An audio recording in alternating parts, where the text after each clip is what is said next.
अस्सलाम वालेकुम viewers, welcome to exploring पढ़ा। तो आज का हमारा डिस्कशन का टॉपिक है ऑर्डर अनोरा। ठीक है, तो हम अनोरान्स को यहाँ पे डिस्कस करते हैं। तो इसकी हम डिटेल डिस्कशन यहाँ पे देखेंगे, जिसमें इनका हैबिटेट, इनकी बॉडी फॉर्म, ठीक है, हर चीज़ हम यहाँ पे इनको स्टडी करेंगे। तो बेसिकली अगर हम अनोरान्स की बात करें तो अनोरान्स जो हैं ये मॉइस्ट इन्वायरमेंट में रहती हैं।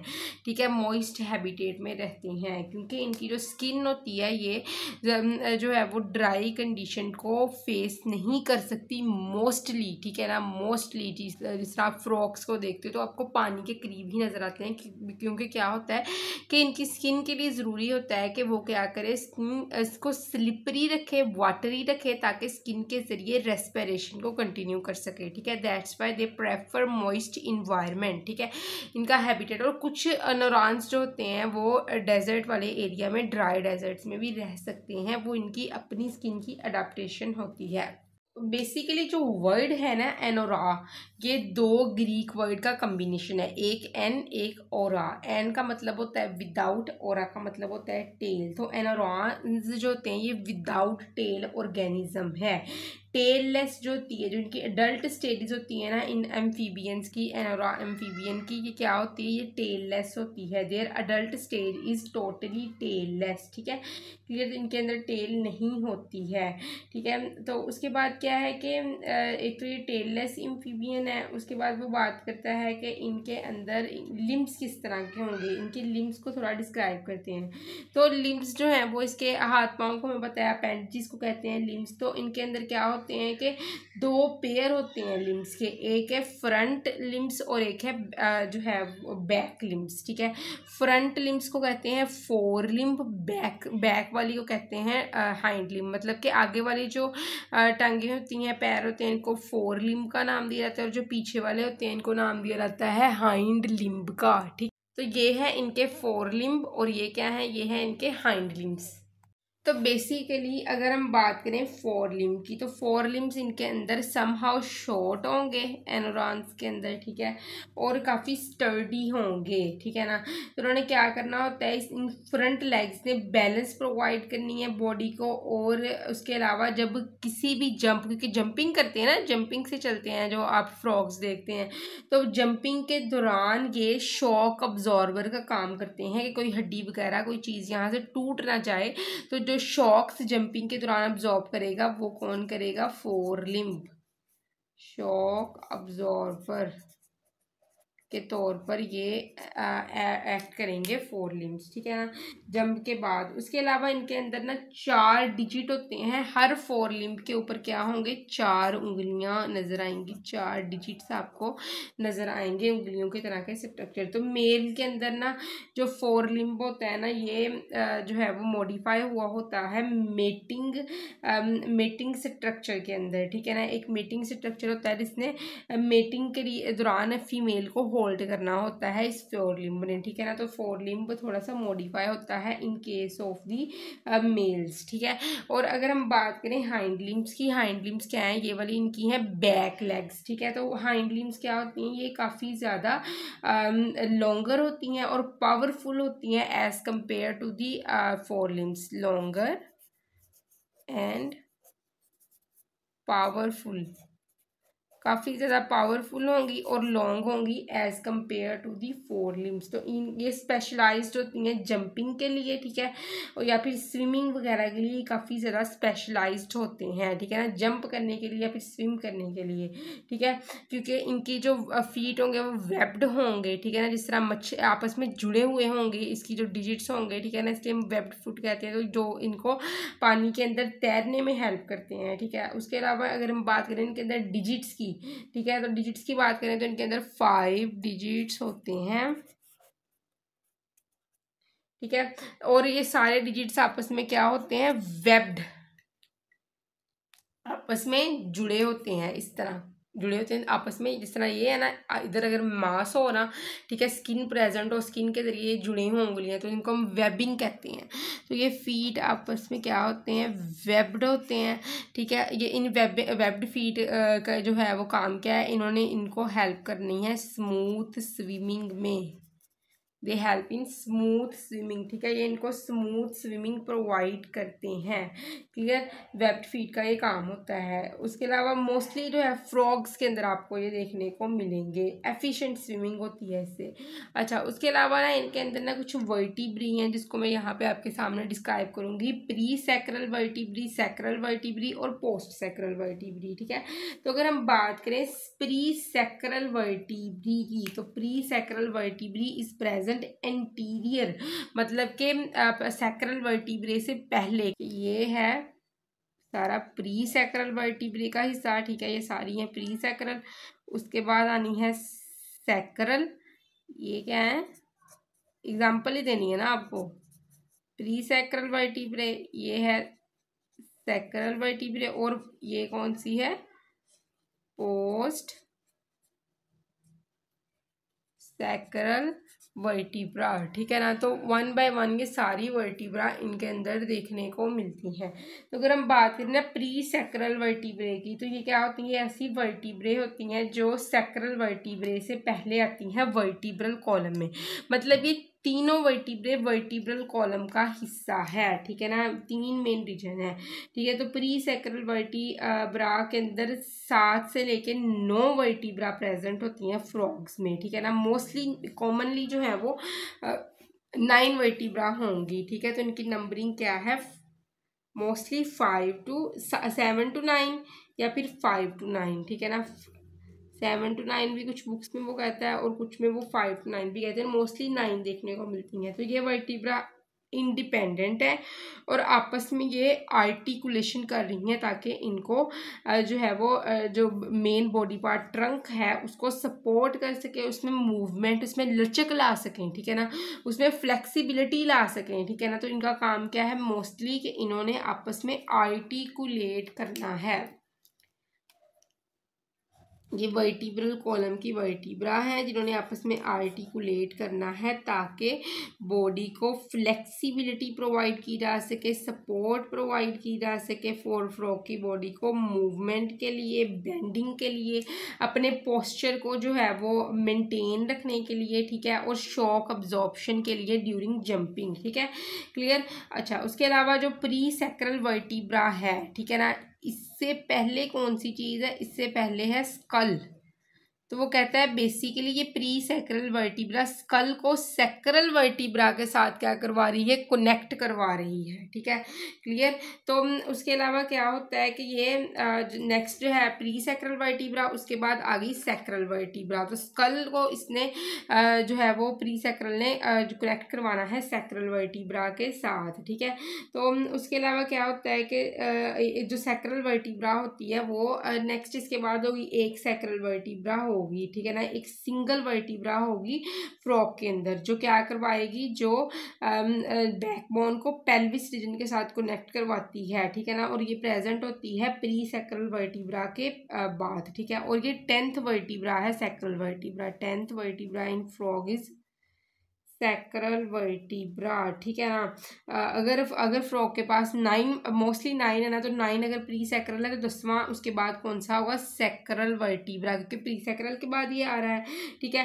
तो ये क्या होता है, ये काफ़ी ब्रॉड होता है, ठीक है ना, ब्रॉड होगा तो जिसकी वजह से क्या होगा कि ये काफ़ी ज़्यादा स्ट्रॉन्ग जो होगा, ठीक है ना, और ये सपोर्ट प्रोवाइड करता है टू हाइंड लिम्ब्स, ठीक है। ये sacral vertebra will provide support to hind limb for jumping, ठीक है, फॉर लैंडिंग, जंप करते हुए सैक्रल वर्टिब्रा इसको सपोर्ट प्रोवाइड करता है, लैंड करते हुए इन हाइंड लिम्स को सपोर्ट प्रोवाइड करता है, ठीक है, क्लियर। उसके अलावा क्या है कि ये जो ये सैक्रल वर्टिब्रा ये ट्रांसमिट करता है लिम्ब्स से फोर्स को वर्टिब्रल कॉलम्स की तरफ ड्यूरिंग लोकोमोशन, ठीक है, लोकोमोशन के दौरान, क्लियर। तो उसके बाद हम बात करते हैं, हमने सैक्रल वर्टिब्रा की बात कर ली, हम बात करते हैं पोस्ट सैक्रल वर्टिब्रा की। तो पोस्ट सैक्रल जो वर्टिब्रा है ये सैक्रल वर्टिब्रा के बाद आएगी, ठीक है ना। ऑफ कोर्स सैक्रल वर्टिब्रा के बाद पोस्ट आएगी, ठीक है ना। तो पोस्ट सैक्रल वर्टिब्रा होती है। तो जो फ्रॉग्स होते हैं ना इनके पास ना सेपरेट पोस्ट सैक्रल वर्टिब्रा नहीं होती बल्कि फ्यूज्ड पोस्ट सैक्रल वर्टिब्रा होती है, ठीक है ना। और ये फ्यूज्ड किसके साथ हुई होती है, इट इज फ्यूज्ड विद यूरोस्टाइल, ये यूरोस्टाइल के साथ फ्यूज्ड होती है। तो यूरोस्टाइल बेसिकली क्या है, यूरोस्टाइल एक लॉन्ग वर्टिकल बोन होती है जो कि मल्टीपल टेल जो वर्टिब्रा से मिलके बनी होती है, मतलब कि टेल वर्टिब्रा जो होगी इनके अंदर वो आपस में मिलके ये यूरोस्टाइल बनाती होती है, और इस यूरोस्टाइल के साथ पोस्ट सैक्रल वर्टिब्रा जो है वो ज्वाइंड होता है, ठीक है। तो फ्यूज होते हैं एक यूरोस्टाइल के साथ, ठीक है।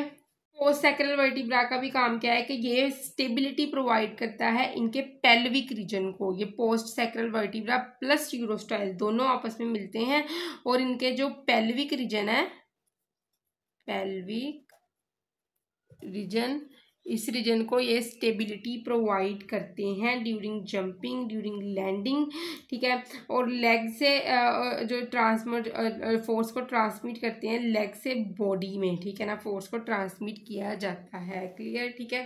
तो ये था इनकी जो बॉडी का स्ट्रक्चर, ठीक है। थोड़ा सा मैंने फ्रॉक का बना दिया था।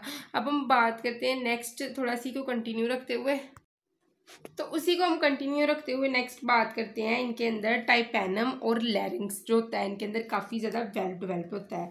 तो टाइपैनम है क्या, ये एक सर्कुलर एक्सटर्नल ईयर ड्रम है।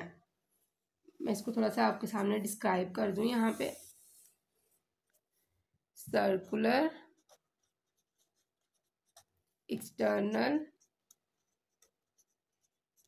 ईयर ड्रम है, ठीक है, जो कि फ्रॉग के हेड की दोनों साइड्स पे प्रेजेंट होता है, ठीक है ना, each side of the frogs head, ठीक है। तो ये फ्लैट राउंड डिस्क की तरह का होता है, ठीक है, जो हेड की दोनों साइड पे प्रेजेंट होता है आइज की बिहाइंड, ठीक है। तो ये क्या करते हैं, ये डिफरेंट स्पीशीज में इनका साइज जो है वो जो वेरी करता रहता है, ठीक है ना। तो लार्ज होता है मेल के अंदर क्यों लार्ज होगा, मेल में क्या होगा, लार्ज होगा। तो इसका पर्पस क्या है लार्ज होने का मेल के अंदर, ताकि ये मेटिंग कॉल को रिसीव कर सके। जो मेटिंग कॉल मेल को फीमेल दे रही है उसको ये रिसीव कर सकें, ठीक है, और उसके मुताबिक ये एक्ट कर सके नेक्स्ट, ठीक है, क्लियर। तो ये मोस्टली मेल के अंदर इसलिए होता है। अदरवाइज इसका जो हम कॉमन अगर हम काम देखें ना, तो इसका काम होता है ये इन्वायरमेंट में से साउंड वेव्स को रिसीव करता है, साउंड वेव्स को रिसीव करेगा इन्वायरमेंट में से, ठीक है, क्लियर, ठीक है। और ताकि ये जो प्रीडेटर और प्री की मूवमेंट को और डिफरेंट इन्वायरमेंटल सिग्नल्स को, साउंड सिग्नल्स को ये डिटेक्ट कर सके, टाइपैनम जो इनके अंदर होता है, ठीक है, अच्छा, क्लियर। और उनके अंदर जो लैरिंक्स रीजन होता है वो भी काफ़ी ज़्यादा वेल डेवलप होता है। वो इसलिए होता है ताकि ये अच्छे से जो है वो नेक्स्ट जो है वो रेस्पिरेशन कर सके, ठीक है, क्लियर। अच्छा, उसके बाद हम बात करते हैं इनके अंदर 3500 स्पीशीज़ होती हैं, 3500 स्पीशीज़ होती हैं फ्रॉग्स की और टॉड्स की एनोराज के अंदर, ठीक है, क्लियर। अच्छा, इसकी जो बेस्ट एग्जांपल है वो फ्रॉग और टॉड्स हैं। तो इनके अगर हम लाइफ साइकिल की यहाँ पे बात करें, तो लाइफ साइकिल की अगर हम बात करें ना अनोरॉन्स की, तो अगर हम इसको यहाँ पे डिस्कस करते हैं तो इनके अंदर क्या होता है, मेल और फीमेल की यहाँ पे थोड़ी बात करते हैं सबसे पहले, फिर उसके अलावा उसके बाद आहिस्ता आहिस्ता नेक्स्ट चलते हैं। तो बेसिकली इनके अंदर जो मेल होता है, मेल होगा, इनके अंदर कुछ डेवलप्ड स्ट्रक्चर होते हैं जिसको हम कहते हैं नप्टियल पैड्स। जब नप्टियल पैड्स होता क्या है, ये रफ थिक और डार्क एरिया होता है स्किन का, यूजुअली फोर लिम्ब वाले रीजन में, ठीक है, रफ है, थिक है और डार्क एरिया है स्किन का। फोर लिम्ब के ऊपर एक थंब की तरह ये नजर आ रहा होता है, एक थंब मेल के अंदर ये होता है नप्टियल पैड्स, टोड और फ्रॉग दोनों में होगा, ठीक है। तो फर्स्ट डिजिट जो होता है ना इनका फोर लिम्ब का, उसके ऊपर वो जो होता है वो मॉडिफाई होता है नप्टियल पैड्स के अंदर, ठीक है, क्लियर, क्लियर। और कभी कभी दूसरे जो है वो फोर लिम्ब के और डिजिट्स के अंदर भी हो सकता है। तो इसका काम क्या है कि इसने क्या करना था, इसने ग्रिप करना होता है अपने नप्टियल पैड्स की मदद से फ्रॉग ने फीमेल को, ठीक है, ड्यूरिंग मेटिंग, ठीक है, ताकि जो है वो जो कॉन्टैक्ट जो होता है इनका, इसको क्या किया जा सके, इसको फिर्म बनाया जा सके स्लिपरी एक्वाटिक कंडीशन में, ठीक है। इस नप्टियल पैड की हेल्प से जो मेल है ये फीमेल को होल्ड करता है ड्यूरिंग जो है वो फर्टिलाइजेशन, ठीक है। उसके अलावा क्या है कि ये जो नप्टियल पैड्स हैं ये प्रिवेंट करते हैं कि मेल स्लिप ना हो जाए ड्यूरिंग मेटिंग, ठीक है, विद फीमेल को। उसके बाद ग्रिप करके नप्टियल पैड्स की हेल्प से इसने फीमेल को ग्रिप करना होता है, तो उसके बाद जो एम्प्लेक्स तो यहाँ पे जो प्रोसेस होता है इसको कहा जाता है एम्प्लेक्सिस। इस प्रोसेस को कहा जाता है एम्प्लेक्सिस। तो एम्प्लेक्सिस बेसिकली एक मेटिंग एम्ब्रेस है फ्रॉग्स और टॉड्स के अंदर, जिसमें क्या होता है कि मेल जो है वो फीमेल को क्लैस्प करता है ताकि ये अपनी रिप्रोडक्टिव ओपनिंग को जो है वो अलाइन कर सके एक्सटर्नल फर्टिलाइजेशन के लिए। तो नप्टियल पैड्स की मदद से जब इसने फीमेल को ग्रिप करना है तो वहाँ पे एम्प्लेक्सिस का प्रोसेस होता है जिसको हम मेटिंग एम्ब्रेस कहते हैं, ठीक है। तो इसमें क्या होता है कि जो ये पोजिशन होती है इसको हम एम्प्लेक्सिस कह देंगे, ठीक है ना। तो इसमें क्या होगा कि इस पोजिशन को एम्प्लेक्सिस कहा जाता है। तो एम्प्लेक्सिस जिसमें वो होल्ड करता है फीमेल को, इस पोजीशन को एम्प्लेक्सिस कहते हैं। तो एम्प्लेक्सिस के अंदर क्या होता है कि जो ये मेल होता है ये रिलीज करता है स्पर्म जो है वो एग के ऊपर, और फीमेल उन एग को वाटर में ले कर देती है विदाउट फर्टिलाइज, ठीक है। जैसे ही एम्प्लेक्सिस होगी तो मेल ने स्पर्म रिलीज किए, फीमेल को सिग्नल मिला, उसने यहाँ पे अपने एग्स भी रिलीज किए, बिकॉज यहाँ पे होनी है एक्सटर्नल फर्टिलाइजेशन, इसीलिए इसकी बॉडी के अंदर नहीं स्पर्म रिलीज कर रहा, ठीक है। एग वैसे ही स्पर्म रिलीज कर रहा था कि उसको सिग्नल मिल जाए एम्प्लेक्सिस के दौरान। एम्प्लेक्सिस जो उनका एक पोस्चर है, उसके एक पोस्चर टाइप है ये, ठीक है ना। इसके दौरान इसको सिग्नल मिल जाए ताकि जो फीमेल है वो भी वहाँ पे एग रिलीज कर दे, ठीक है। तो उसके बाद जब एग्स रिलीज कर दिए जाते हैं, एम्प्लेक्सिस यानी कि मेटिंग हो जाती है, वो रिलीज करता है एग्स को मेटिंग के बाद, ठीक है। और एग्स के साथ वहाँ पे बाहर ही स्पर्म्स भी होते हैं, एग्स और स्पर्म आपस में मिलते हैं तो एक्सटर्नल फर्टिलाइजेशन होती है यहाँ पे। और जैसे ही एक्सटर्नल फर्टिलाइजेशन होगी तो एग्स जो होंगे वो क्लस्टर्स में होंगे, ठीक है, मौजूद, ठीक है, क्लस्टर्स में होंगे ताकि इनको डेसिकेशन से बचाया जा सके, ठीक है। यहाँ पे एग्स, कौन से एग्स हैं ये एक्सटर्नल फर्टिलाइजेशन के बाद? Fertilized egg. और ये एग बहुत ज़्यादा क्लस्टर्स में होंगे, ठीक है ना। आप यहाँ पे देख भी सकते हो जेली लाइक मास होता है ये एग्स, इसके अंदर ये मौजूद है, ठीक है, ताकि इसको इन्वायरमेंटल डेसिकेशन से बचाया सके, इनको मॉइस्ट रखा जा सके, ठीक है, क्लियर। अच्छा, उसके बाद वो क्या करता है कि एग्स ने डेवलप करना है जाइगोट के अंदर, जाइगोट से एग्स ने डेवलप कर जाना है लार्वा के अंदर। तो इनकी जो लार्वल स्टेज है उसके अंदर इनमें क्या डेवलप करते हैं? टैडपोल्स, ठीक है, टैडपोल कहते हैं इनके लार्वास को। तो इन जो ये टैडपोल्स होते हैं इन्होंने क्या करना है, क्योंकि ये पानी में है तो इन्होंने अपने अंदर जो है वो गिल्स डेवलप करनी है ब्रीथिंग के लिए पानी में, ठीक है। टैडपोल के अंदर क्या होगा? गिल्स होंगी फॉर ब्रीथिंग, ठीक है, टेल होगी फॉर स्विमिंग, लेग्स इनके अंदर नहीं होती हैं इनिशियली, और उसके अलावा ये हर्बीवोर होंगे, मतलब कि इर्द गिर्द मौजूद अलगा वगैरह के ऊपर ये फीड करेंगे, ठीक है, हर्बीवोर हो जाएंगे, ठीक है। तो अब क्या होगा? अब इनके अंदर होगी मेटामॉर्फोसिस।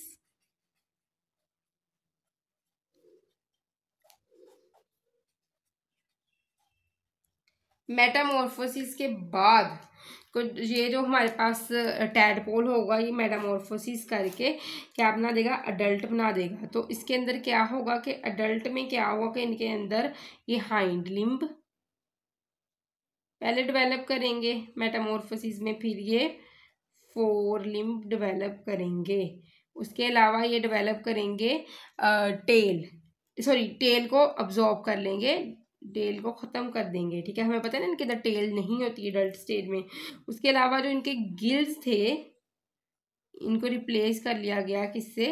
लंग्स से, ताकि ज़्यादा से ज़्यादा ब्रीथिंग करवाई जा सके। और उनके अलावा जो उनकी डाइजेस्टिव सिस्टम है, ठीक है, और माउथ है, उसको कार्निवोरस डाइट के लिए अडाप्ट किया गया है हर्बीवोरस के मुकाबले में। आपको पता है कीड़े मकोड़ों के ऊपर ये फीड करते हैं, तो ये कार्निवोरस डाइट के अंदर इसको जो है वो डेवलप कर लिया गया है, ठीक है ना।